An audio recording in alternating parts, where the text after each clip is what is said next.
Hi everyone, it's Erin, and I've got another letter here from Schaeffer Cox dated 9/18/16, and it starts with, "Hi Rudy, I got the following letters.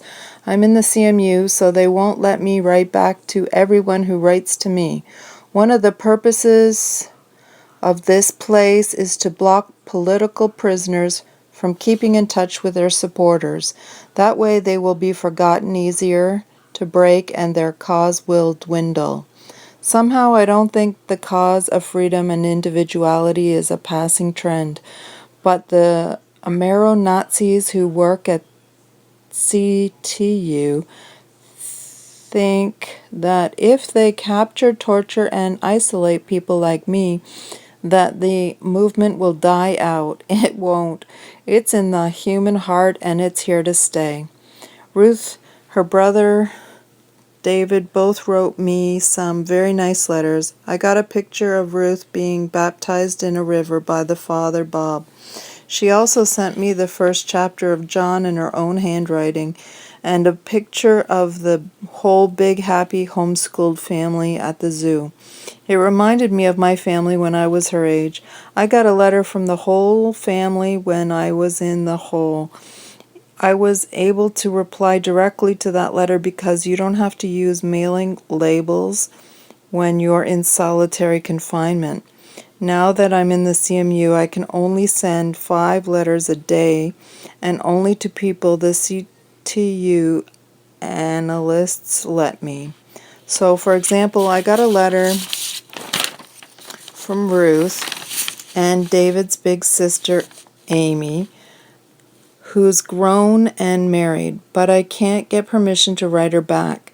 I can't even write her parents, Bob and Sherilyn, and the younger siblings back because I wrote them from the hole without using a label, so they aren't on my contacts list now that I'm back in the CMU. I wish they would let me write people as much as I want, but they won't. It's all part of their effort to break me.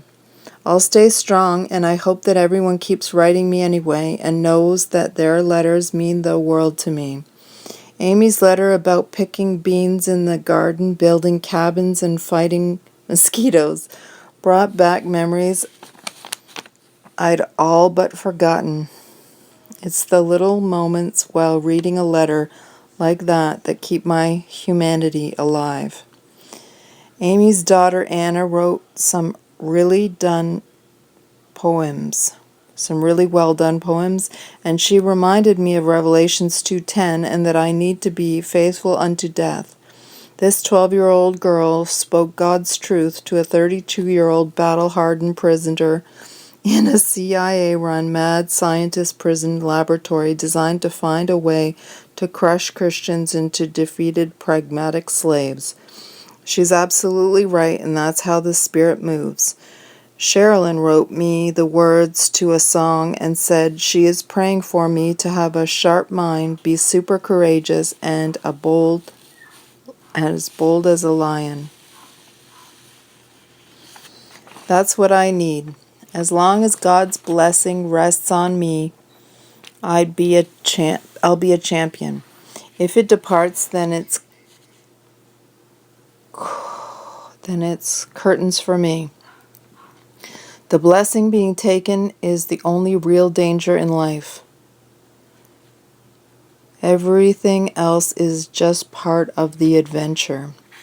Bob asked me to pray for his family and for all the people on the outside as America continues to destabilize. I promise I will. It's on my mind continually. I believe that the years to come will be our finest hour. Teresa has sent me several letters. They are very positive and full of truth. This whole CMU program is built on beating you down with lies. You're forgotten. We have absolute power over you. The only way your life will improve is if you join us. You're a criminal. Your resistance is pointless and only causing you meaningless pain. Once you betray your friends and inform on them, we will respect you as a human. If you refuse, you are a security threat who needs to be carted around like Hannibal Lecter. All these lies can beat a guy down. But Teresa's letters and words of truth lift me up. She points out all the great men who've been put in prison like this throughout history. I'm in good company, but that's standard. By that standard. Think of some of our most celebrated felons: Joseph, Moses, David, Gandhi, George Washington, Robert of Luxembourg, Jonah of Arc, Guy Fawkes, Jesus, Paul, on and on it goes. I'm thumbing through the stack of letters that came since I went to the hole. It's about 20 inches high. That's like a brown paper grocery bag full to the top of letters from people who care. This means so much to me. One that really struck in my heart like a crow that hits its mark was from Amy back on August 2nd.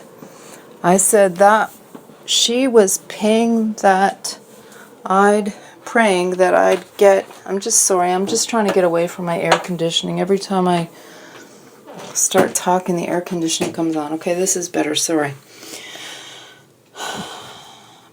Brown paper bag full to the top of letters from people who care. This means so much to me. One that really stuck in my heart like a crow that hits its mark was from Amy back on August 2nd. It said that she was praying that I'd get to reunite with my children and that they would know how lucky they are to have a dad like you who is still standing strong. This is on my mind a lot. I know my children are feeling pain because I'm not there. I just don't want that to turn into bitterness or anger if they can't understand why I'm not there. It's not like I wanted to leave them. I was trying to get out of the country with my family to safety so we could all be together. The feds chased us down and snatched me up because I was about to leave the country without even committing any crime. It's like the alternative ending to The Sound of Music, the one where the Van Trapp family gets arrested before they make it over the mountains into the Switzerland mountains. And their life becomes a protracted nightmare of rigged court proceedings and torture interrogations. I'm a man. I'm built for this kind of thing, but what it means for the kids is totally different. It's heartbreaking. Pray that God would meet them in this hardship in the way that they need. Schaeffer Cox. Okay, people, please keep on praying. Please keep on writing. And those videos showing the evidence of entrapment and such need to go to the right people. So please share them with the senators, the governors, the DOJ, all those guys who have the power to get Schaeffer out of this unjust mess that they created. You know what I'm talking about. Thank you.